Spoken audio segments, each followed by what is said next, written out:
আল্লাহ যখন যা করে বান্দার ভালোর জন্য করে। হয়তো প্রথমের দিকে আমরা সেটা বুঝতে পারি না, কিন্তু সময়ের পরিক্রমায় যখন বাস্তবতা নিয়ে সামনে আসে, দিন শেষে আমরা বলতে বাধ্য হই আসলেই ওই দিন ওই ঘটনাটা হওয়াতে ভালোই হয়েছে। আল্লাহ কখনো বান্দার ক্ষতি চাই না। আল্লাহ যদি ক্ষতি চাইতেন সকালের নামাজ না পড়ার কারণে কান্না করে দিতে পারতেন। যদি আল্লাহ ক্ষতি চাইতেন দুপুরে নামাজ না পড়ার কারণে ল্যাংড়া করে দিতে পারতেন।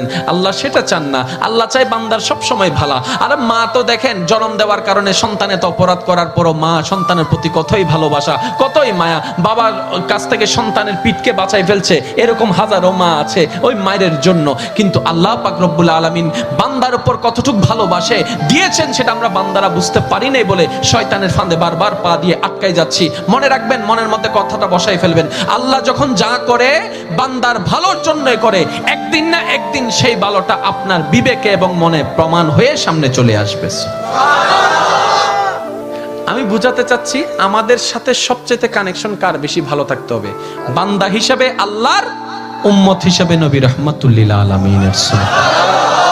এখানের ভিতর যে কেউ চাইলে জীবন সাজাই ফেলতে পারবে।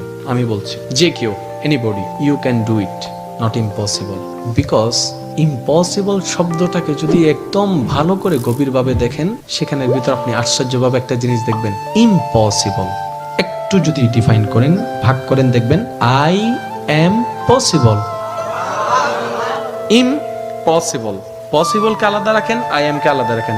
I am possible. ইম্পসিবল শব্দটাই আপনাকে জানান দিচ্ছে আমি অসম্ভব নই, যদি রবের রহমত থাকে আমি তোমার জন্য সম্ভব। বিদেশে যাওয়ার আগে আপনার এলাকায় দেখেন টিকিট চলে আসছে, ভিসা চলে আসছে, টিকিটের টাকা নাই। অনেক ছিল, কেমনে কেমনে টাকার ব্যবস্থা হয়েছে, সে বিদেশ চলে গিয়েছে। এখানে অনেক ব্যবসায়ী আছে, ব্যবসা শুরু করার সময় সেই পরিমাণ টাকা ছিল না, কেমনে কেমনে ব্যবসা শুরু হয়েছে। এটা কেমনে কেমনে, রব বলে এটা কেমনে কেমনে নয়, একটু আমার দিকে তাকা, এমনে এমনে এমনে এমনে এমনে এমনে। তাহলে আপনার কাছে যদি আপনার রব থাকে, আপনার টেনশন কি? আপনার দুই নাম্বারই করার তো কোনো দরকার। এই রমজানকে সামনে রেখে অনেকে দ্রব্যমূল্যের দাম বাড়ানোর জন্য কত চালাকি করছে, গুদামজাত করছে।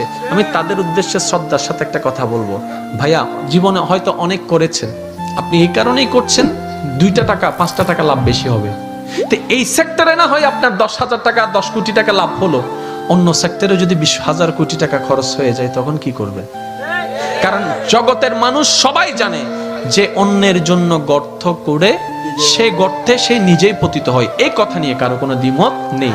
যে অন্যের কষ্টের কারণ হয় সে নিজের জীবনে কষ্টকে দাওয়াত দেয়, এই কথা নিয়ে কারো কোনো দ্বিমত নেই। আপনি ধর্মের কথা বাদ দেন, একজন মানুষ হিসেবে চিন্তা করে দেখেন, যারা কোটিপতি তারা বাজারে যাচ্ছে না, অফিস থেকে টাকা দিয়ে দিচ্ছে, ঘর থেকে স্লিপ দিয়ে দিচ্ছে, ফোন করলে বাজার চলে আসতেছে, হিসাবও নিচ্ছে না। কিন্তু আমাদের মতো যারা গরিবরা আছে, দিনে এনে দিনে খায়, অল্প কিছু টাকা ইনকাম করে সেখান থেকে কিছু ভাগবটারা করে চাউল নেই, অল্প করে চাউল নেই, অল্প করে ডাল নেই। একবার ভেবে দেখেন তো, আপনি যেগুলো